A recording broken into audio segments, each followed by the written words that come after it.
ప్రభునందు ప్రియ స్నేహితులారా, ఈ ఉదయకాలం వాక్యం ద్వారా మనం కలిసి దేవుని సన్నిధిలో గడుపుట దేవుడిచ్చిన భాగ్యం. ప్రార్థించుకుందాం. కనికరం గల ప్రభువా, ఈ ఉదయం వాక్యం ద్వారా మాట్లాడుతూ మమ్మల్ని బలపరచమని యేసు నామములో వేడుకుంటున్నాం. ఆమెన్. ప్రియమైన వారలారా, ఈ ఉదయము యోహాను సువార్తలోని ధారావాహిక ధ్యానాల్లో 3వ అధ్యాయంలోని మరొక అంశాన్ని, లోకమును ప్రేమించకుడి అన్నటువంటి దేవుని మాటల్ని జ్ఞాపకం చేసుకుంటాం. లోకమునైనను లోకంలో ఉన్న వాటినైనా ప్రేమించిన ఎడల వానిలో తండ్రి ప్రేమ ఉండదు. లోకంలో ఉన్నదంతయు శరీరాశ, నేత్రాశ, జీవపు డంబము. ఈ మూడే లోకంలో ఉన్నవంట.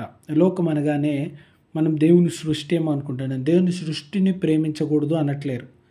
ఈ లోకపు గర్వము, ఈ లోకపు దురాశలు, ఈ లోకపు నాశనానికి నడిపించే వాటిని ప్రేమించొద్దు అంటున్నారు దేవుడు.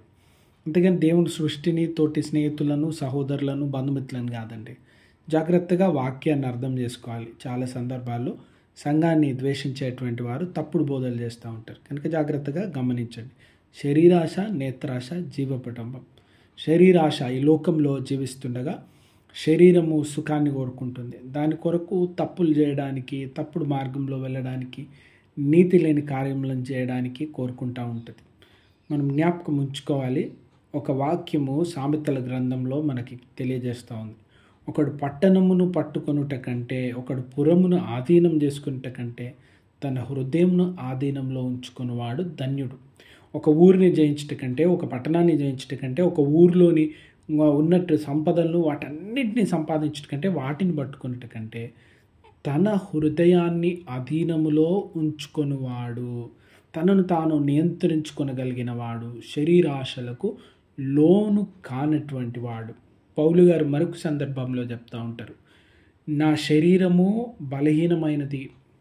ఆత్మ ఎంత బలమైందైనా శరీరం బలహీనమైంది. చేయవలసినవి చేయలేము.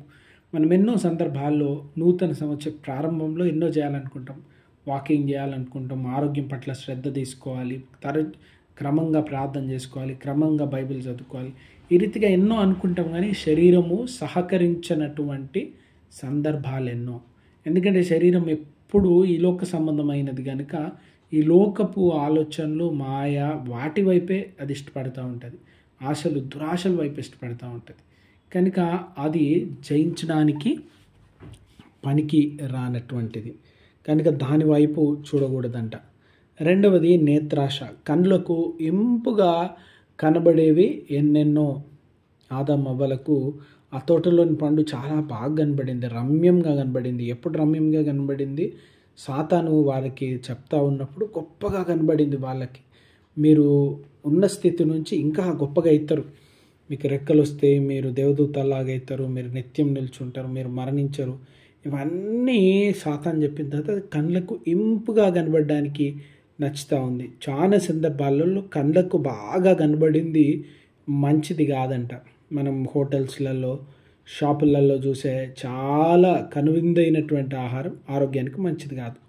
డాక్టర్ గారు చెప్తారు, ఇప్పుడు షాప్లో చిన్నపిల్లలకి ఇష్టమైనటువంటి చాక్లెట్లు, కేకులు, క్రీమ్లు అస్సలు శరీరానికి మంచిది కాదు. అది ప్రాసెస్డ్ ఫుడ్, పిల్లల్లో ఇమ్యూనిటీని తగ్గిస్తుంది, ఆరోగ్యం పాడు చేస్తుంది. కనుక అది వద్దు అని డాక్టర్ గారు అంటారు. ఒకవేళ రెస్టారెంట్లలో డీప్ ఫ్రైలు, బిర్యానీలు అవి ఆరోగ్యానికి మంచి కాదు, అవి వద్దు అంటారు. చూడండి, కళ్ళకు బాగా కనబడేది మనకు ఆరోగ్యానికి మంచిది కాదంటే, చూడ్డానికే బాగా కనబడుతూ ఉంది, కానీ నిజానికి అందులో మేలైంది ఉందా లేదా, మంచిదా కాదా అనేది మనము జ్ఞాపకం చేసుకోవాలి, గుర్తుంచుకోవాలి, తెలుసుకోవాలి. మూడవది జీవపు డంబం, ఫాల్స్ ప్రైడ్. ఈ లోకంలో పదవుల పట్ల, మిగతా అనేక విషయాల పట్ల ఎంతో ఆశ కలిగి జీవిస్తారు. వాటిలో ఏముండదంట.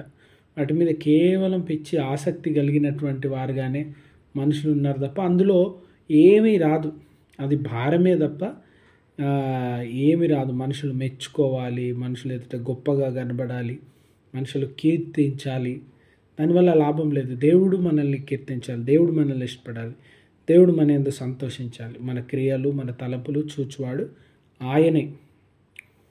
కనుక ప్రియమైన వారు, ఈ లోకంలో జీవిస్తున్న యేసుప్రభుల వారు చెప్తున్నారు, మనుషులకు కనబడవలనని కాక పరలోకమందున్న మీ తండ్రికి కనబడవలననే మనం చేయాలి. ప్రార్థన చేసినా, ఉపవాసం చేసినా, దాన ధర్మాలు చేసినా, ఏం చేసినా మనుషులు మనల్ని మెచ్చుకోవాలి, మనుషులు ఎదుట గొప్పగా కావాలని ప్రయత్నం చేయొద్దంట. ఆ రీతిగా చేసినప్పుడు భూమి మీదనే దాని ఫలితాన్ని పొందుకొని ఉన్నారంట. దేవుడు ఇష్టపడుతున్నారా? దేవునికి ఇష్టమైన జీవితం ఉందా? దేవుని సంతోషపెడతా ఉన్నానా అని ఆలోచన చేయాలి. ఈ లోకంలో ఉన్న ఆశలు, దురాశల్ని ప్రేమించేవారు దేవుని ప్రేమించలేరు.